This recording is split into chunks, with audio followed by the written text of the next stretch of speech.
ایران کے بادشاہ نے اپنے بیٹے کو پڑھانے کے لیے ایک استاد صاحب کا بندوبست کیا۔ استاد صاحب کو کہا کہ میرے بچے کو دین پڑھائیے، میں چاہتا ہوں کل اس نے عنان حکومت کو سنبھالنا ہے تو یہ دین سے آگاہ ہو جائے، اس کو کچھ سکھائیے، پڑھائیے۔ بہت نیک بزرگ بڑے درویش عالم پڑھانے لگے، اسباق مکمل ہو گئے، دین کے اسباق قرآن مجید پڑھایا، احادیث طیبہ کا درس دیا، اصول فقہ سے روشناس کرایا۔ جب بچے نے مکمل تعلیم حاصل کر لی اور آمین ہو گئی، دستار ہو گئی، فارغ ہو گئے، تو پھر ایک دن استاد صاحب نے کہا بیٹے کل تم نے ضرور آنا ہے، کچھ بات کرنی ہے۔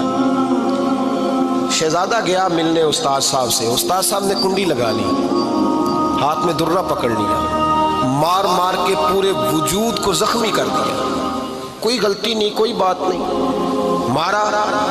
اب بچہ آیا آ کے بادشاہ سلامت سے کہا کہ ابا جی سمجھ نہیں آئی، بڑا مارا ہے استاد۔ تو سیانے تھے نا بادشاہ، یہاں تو قاری صاحب روز کٹہرے میں کھڑے ہوتے ہیں، مولوی صاحب آپ نے میرے بچے کو کیوں مارا ہے؟ آپ 8,000 کے مولوی ہیں، میرا کئی کروڑ کا بچہ ہے، سویرے بدل لیں گے، خبردار آپ نے بچے کو ہاتھ لگایا، اپنی حیثیت میں رہے معاذ۔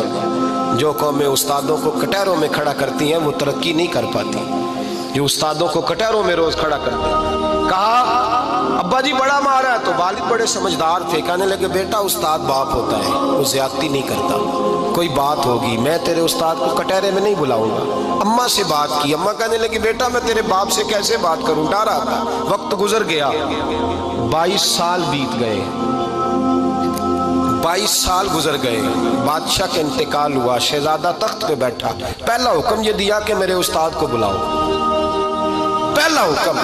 استاد جی بوڑھے ہو گئے تھے، چھڑی کے اوپر ٹیک لگا کے آئے اور بھویں سفید ہو کے جھک گئی تھیں، یوں آنکھ کھول کے بڑی مشکل سے دیکھا، کہنے لگے شہزادے حکم ہو۔ کب میں شہزادہ نہیں، اب میں بادشاہ بن گیا ہوں۔ استاد جی 22 سال بیت گئے، آپ نے مارا تھا، پر وہ درد چونکہ زیادتی کی تھی، میرا قصور کوئی نہیں تھا، تو نہ میری روح سے درد گیا ہے نہ میرے جسم سے گیا ہے، میں بے اختیار تھا، پوچھ نہیں سکتا تھا، آج با اختیار ہوا ہوں۔ سب سے پہلے پہلا حکم آپ کو دیا، بلایا ہے، بتائے کیوں مارا تھا، کیوں مجھے مارا تھا، میری زیادتی بتائے۔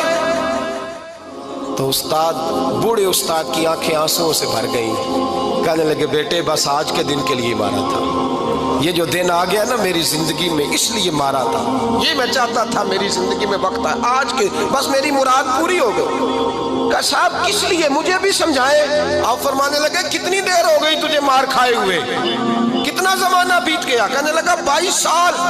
فرمایا زخم بھولے تو نہیں، درد ختم تو نہیں ہوئی، تمہیں بات 1 منٹ کے لیے بھی تمہارے حافظے سے محو تو نہیں ہوئی؟ کہ استاد جی روز رات کو یاد آتی، روز خیال آتا تھا۔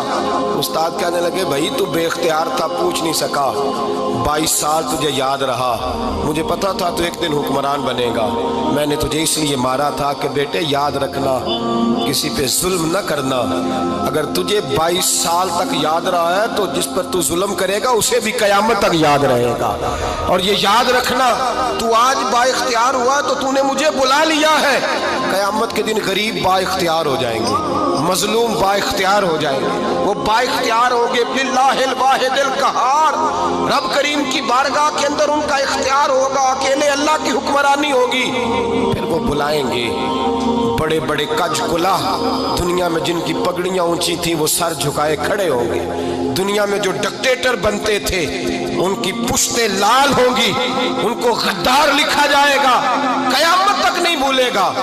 میرے نبی کریم صلی اللہ علیہ وسلم نے فرمایا ظلم سے بچو، یہ قیامت کے اندھیروں میں سے ایک اندھیرا ہوگا۔ زندگی میں زیادتی نہ کریں، اگر تھوڑی دیر کے لیے کوئی چیز برداشت کر جائیں گے تو وہ فائدہ دے جائے گی، کچھ دیر کے لیے اگر سہ جائیں گے تو نفع مل جائے گا، سہنے کی کوشش کریں لیکن زیادتی نہ کریں، نظر کو، سوچ کو، ذہن کو پاک رکھیں، اور میرے بھائی زندگی پوری ظلم سے بچیں۔